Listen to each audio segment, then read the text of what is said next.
It's So this kind of led to what I'll call the Al Capone effect around you, which is that the government didn't really care about Al Capone's taxes. They cared about him murdering and killing people. But because they couldn't find the law that he was breaking specifically, they got him on taxes. And so then what happened was everybody hated you. And I want to understand, why do you think it was, why you? Like you pointed out, there were these other drugs selling for $1 million. Like, was it the fact that why did they even know about you? So, uh, and then the second thing, of course, was like, how did they then get you? But yeah, the first question is why did everyone just pick on you? Why were you hated? I think I took the PR debacle and kind of ran with it, sort of selfishly. In retrospect, I would have done it differently, I think. But the problem with that situation was that if people are tarring and feathering you and you just let them do it, they'll eventually stop.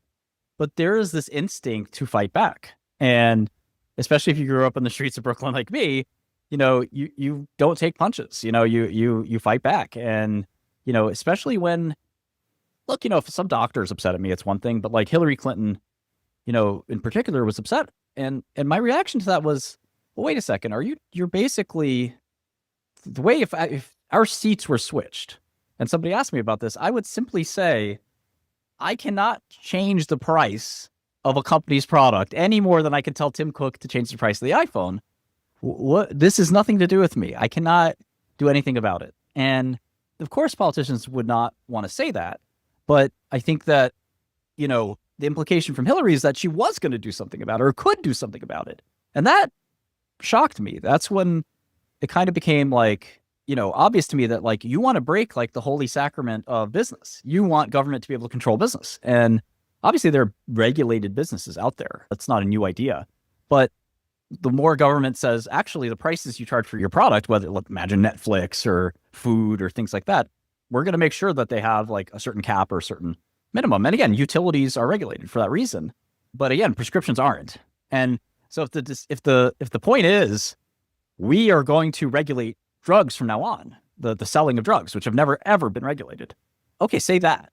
But if you're, the implication was like, oh, this guy's doing something dirty or something like that. And it's like, no, this is not a regulated thing. I can set the price of my medicine to any price I want. One Plus, it penny was a or generic for pennies. there was a rival that was generic for pennies. There was no generic to our medicine, of course. It would come later. But, so it was just this like, my refusal to apologize, my refusal to like, bow to people, my willingness to disrespect, say, Congress or presidential candidates was unusual. A lot of people would not do that for expectation that there would be some repercussion. Again, I'm going back to that naive, aloof optimism. When you sing the Pledge of Allegiance in school and the Star Spangled Banner, which we had to do both in where I grew up, you sort of believe that, oh, that can't happen. We're in this free country. I have freedom of speech, et cetera. But then you realize, getting to the second part of your question, like, there's no them in government. There's actual people. So when people say, oh, they got you, I hear this every day. It's actually, it's specific people. And those people act in best interests. It's like reinforcement learning. Like, they have evolved, as we all have, policies that optimize them. And one of the best policies you could do as a prosecutor is get yourself in front of a podium saying you got the bad guy. And whatever you can do to do that, you do that. That's like the golden rule of a prosecutor. Now, to you and me, if we were prosecutors or policemen, our goal is to protect, I think, the community. But after a while, you start thinking, how can I do something for me? And that's a really terrible thing for a public servant to ever ask. And the public servant in question here specifically sought out cases that would elevate their profile. And they specifically, in fact, got profiles written about them. And they would exchange information on cases for those profiles. So like, this is dirty. This is a dirty person. Now, again, it's not easy to be a prosecutor. You can sit there and toil in obscurity working on cases nobody cares about, or you can go nab the big bad guy du jour. Well, all else being equal, again, there's probably a child predator out there on the loose right now because that guy wanted to get the big bad wolf of the day. And to me, that's disgusting if you put it in that way. If you put it more, I don't know, different sense, you could say, well, that guy's just looking out for himself. But again, when you're entrusted to to safeguard the community. And again, there's probably somebody dead or something like that because this guy wanted to follow this case for this guy that, had this small hedge fund that in half the sense did very well and the other half the sense did not so well. And we had two kinds of investors. We had one half of investors who said, Martin, you made me like 5 times my money. I'm thrilled. Thank you very much. Adios. And then the other half of investors who said, I don't care how much money you made me. What I care about is, did you follow dot every I and, cross every T?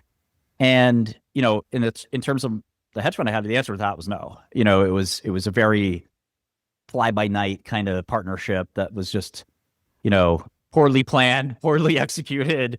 It worked out really well in the end, but, it's just not something that I was necessarily proud of or something that was perfect experience for everyone, but everyone made money. So to me, that's not a crime as much as it is kind of like, that's not a good way to run a business. And, I pivoted from hedge funds to pharma, but that's kind of where I got my start. And I wanted to run a successful hedge fund. I tried. I didn't particularly succeed, but I also am not unproud of the results. And so, when you don't dot I's and cross T's, especially when it comes to securities and funds and things like that, I mean, you're breaking the law. And again, I don't feel like I broke the law. I don't feel like I had criminal intent, and I was acquitted of most of the charges I faced. But it's very hard in a federal courtroom to win anything. I mean, you could be dead innocent of a crime and still be convicted because the jury whispers stuff to each other like, well, we're not here for nothing. The FBI didn't just pick this guy up off the street. They must know something. And you have this trust in the process that the guys with the U.S. flag on their lapel and the big, the huge flags with the eagle standing next to the judge who's presiding over this majestic courtroom, we're here. This imposing thing is all meant to convict this guy who's sitting there. And, it's a very pomp and circumstance thing where almost like key facts are often discarded by the judge or whatever it is.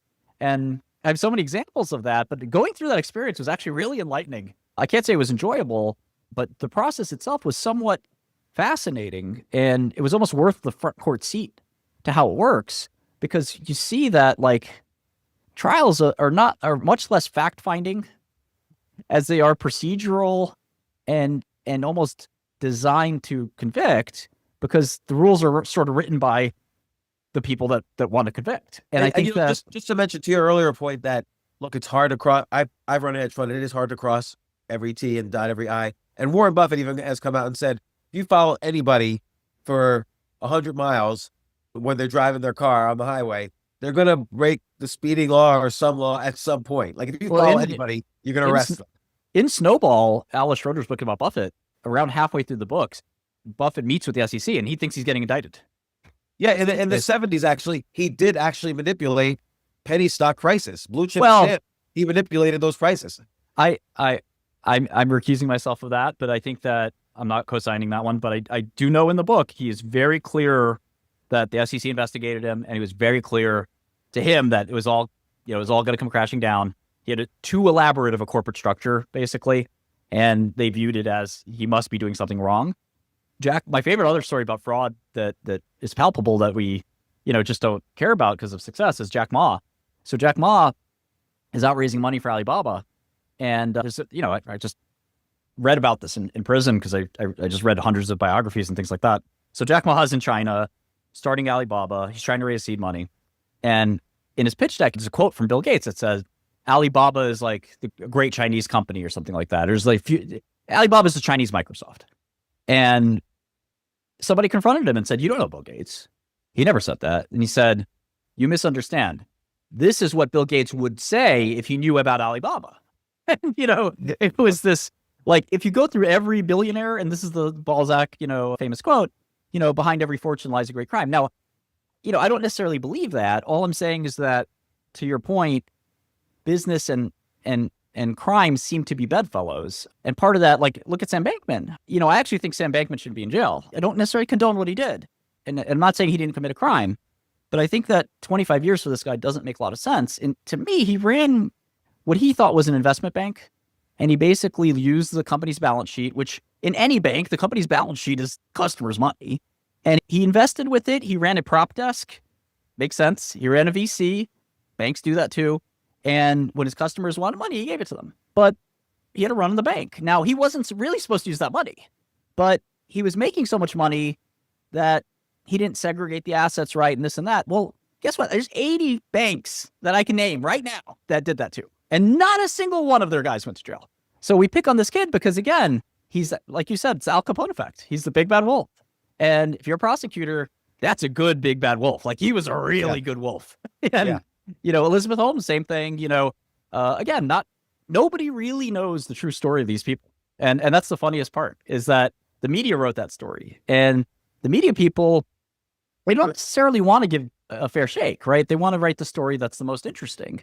And the anecdotes that are the most interesting. One anecdote of mine was that everybody made money in my fraud. So it was kind of like, it's a tough one, but of all places, Bloomberg actually gave me a fair shake on this. They give me a lot of bad shakes on this in general, but they wrote something like, well, how could he be in trial? That doesn't make sense. And somebody said, they quoted like a law professor said, it's as if Martin stole your car, took it for a joyride, but it came back souped up, sparkling clean, oil changed, hubcaps replaced in perfect condition, better condition than he did it. He still stole your car. But, it's a weird one. It's never, in fact, in the history of finance, we don't think we could find another time somebody got criminally charged for that. But again, let's, like you said, the obvious thing here is the big bad wolf. It's somebody that you're in the news. We can put the case on him. Let's put the case on him. And again, we almost won, but it's hard to win. And the moment you got you were guilty and you got sent. Okay. By the way, then you fanned the flames a little bit in between the time of being guilty and being sentenced. If I have the story correctly, you then posted on Twitter, you offered $5,000 for a strand of Hillary Clinton's hair. Like, you definitely fanned the flames a little bit. If you wanted to be the big bad guy, you continued to do that. Yes. And I got addicted to it in some ways. And I feel like I became I had this fight with media and this fight with, all these institutions that, there's this wonderful PR person named Lulu Chang. Lulu was just a simple, down-to-earth PR person. And her career trajectory is amazing. She joins the board of Activision. Activision's going through this PR crisis. And she says, who better than Lulu to join the board? But she's a young woman. Well, most boards of directors don't hire women, and they generally don't hire young people. They're always retired 70, 80-year-old people, especially Fortune 500 like Activision. So she goes in there, and they want her to be an executive. She becomes an executive, a C-suite, and they sell the business, of course, to Microsoft. And she plays a big role in that. And then I don't think Lulu is even 40 years old yet. And she's now on the board of Shopify, which is not Fortune 500. It's like Fortune 50. And so her trajectory here is incredible. And I talked to her about some of this stuff, and she said, you're a real turning point in corporate culture, where most CEOs wanted to be anonymous. They didn't want a brand. They didn't want to stick out. Their boards didn't want them to stick out, especially. And if you started to stick out, your board started to say, I don't know if our drug company should be defined by Martin. And now things have gone 180, where the story CEO, the personality, it actually matters more than ever to a lot of these companies that have this definitive guy that the shareholders trust. And it can lead to things like Palantir or Tesla, where some of the stock price value has to be explained by the faith in management, and the faith that the management is going to come up with tricks out of the hat that is going to increase shareholder value. Because if you just take the book value, the Graham Dodd value of the company, it doesn't quite add up. But it shouldn't necessarily. It didn't add up before either, because ultimately you can't model that. Oh, Elon's going to come out with robotics. Like, how could you have even conjured that in your model? Like, he's just going to come up with a $1 trillion business out of his hat. And it's hard to do Graham Dodd investing when you have a CEO like that, and people are drawn to CEOs like that. They look for people like that. In fact, VCs would rather lose their money chasing a CEO that could be like that than buying into some trad boring business. They want the most salient, outstanding, good and bad CEOs.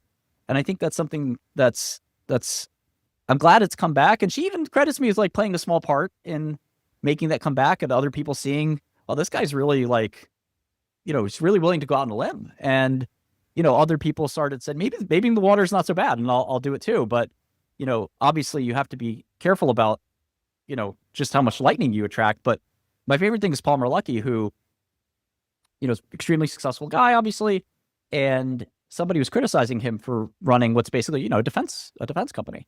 There's always been criticism for defense companies like Lockheed Martin and so forth. So somebody criticizes him, and he replies with a South Park gif of Mr. Garrison ringing a triangle, and it says retard alert. And like, this would get you so beyond fired 10 years ago or 15 years ago. And if I played even a small role of like moving the Overton window to like allowing stuff like that to happen, I think it's a great thing, because CEOs are human. And if you expect them to be faceless, nameless people, you're really asking them to go against their human nature. And humans have opinions. It's okay. I started tweeting before almost any publicly traded CEO.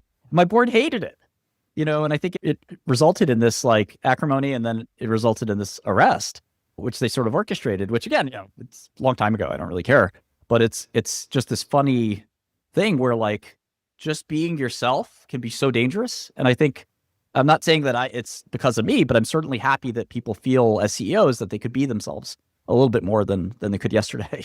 And like the moment you were actually sentenced and you realized, okay, I'm going to prison, was this like terrifying to you? Because you ultimately you didn't get into this business thinking that this was a possibility, and now here it is. It's reality.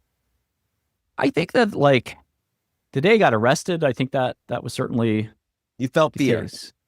Fear is a word. I mean, of course you feel a little bit of that, but I think it's this like realization. For me, it's disappointment that like everything the cynics told you about the system and how it's out to get you and how you got to hide from the system. The biggest one growing up was when Steve Cohen famously, in the early 2000s, late 90s on Wall Street, there's this famous old idea that Steve Cohen didn't want his photo taken, and that, he would buy up anybody's, taking photos of him. And I sort of sat there as a young, trader saying, that's insane. Why would somebody be so secretive and all that stuff? And a lot of people would say, Martin, you don't understand. You're too naive. They're going to, the more people know about Steve, the more they're going to scrutinize him and maybe get him in trouble. And so he's smart, laying low and kind of behind the scenes. And I said, if he's not doing anything wrong, then what's the problem? And again, they said, ho, Martin, such a naive kid. It doesn't matter whether you're doing something wrong. They're still going to get you. And my whole life, I said, that's just cynical bullshit, And then when I got arrested, I said, they were right. These cynics sort of had a point, that, if, I have this joke I sometimes tell about trading, that I say, what's the definition of arbitrage to an interview candidate or something like that? Of course, there's good answers like strong form arbitrage and weak form arbitrage, and arbitrage is a, simultaneous profit opportunity, et cetera. I say wrong. The correct answer is arbitrage is whatever is going to be made illegal next year. And, in a lot of ways, that's sort of true, because, whatever you think is arbitrage, say high frequency trading, the law is going to look at it and say unfair advantage, or whatever the case is. And slowly but surely, like Reg FD was the ultimate arbitrage, where information itself was asymmetrical. And now, I mean, I personally think quant trading and HFT type trading is going to go through some changes where these guys are making a lot of money. It's in the newspaper how much money these guys are making. I don't fault them. I think they're all brilliant. I'm friends with a lot of them. But what do you think the reaction is going to be? The SEC is going to say, I'm going to architect whatever it is that makes your business go to zero. We're going to have to implement that, because you're just making money from who? The common person. And of course, their reaction, and it's a good defense mechanism, is saying, we're providing the liquidity. We're making the markets. And the reaction back from the SEC, if again, I'm not saying this is something I endorse, but a simple reaction would be, okay, we don't have to have liquidity. Maybe the call option on Beyond Meat expiring 3 days from now shouldn't be that liquid. I think that type of, arbitrage has lasted a really long time, and it may never close.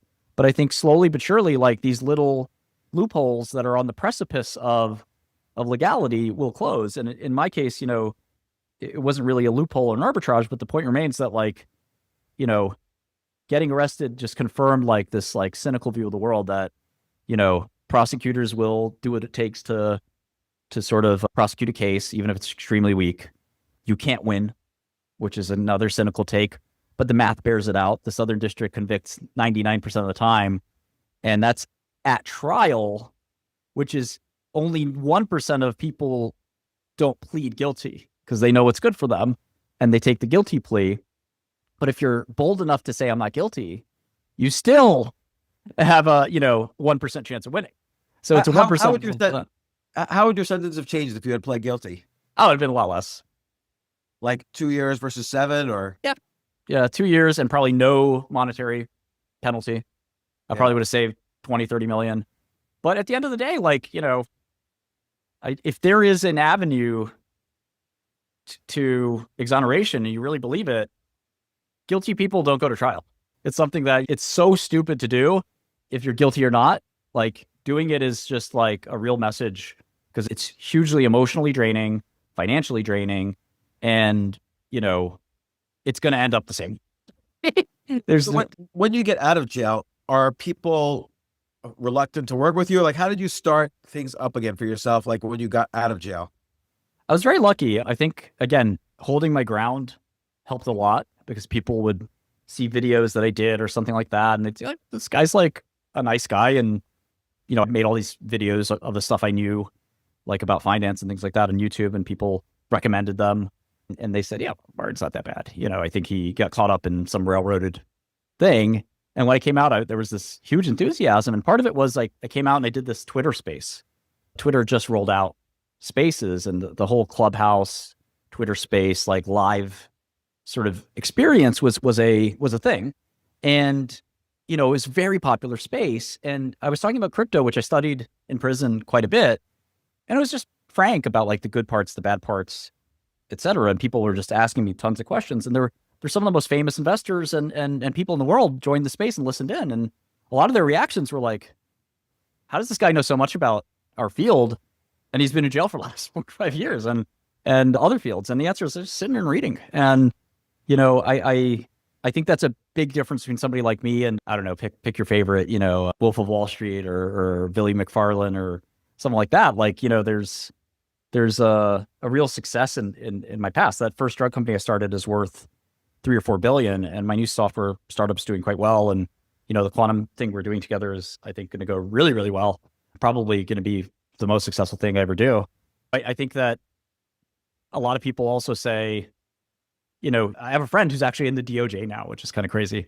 And talk about, strange bedfellows. He was an activist attorney defending January 6th rioters, if you want to call them that.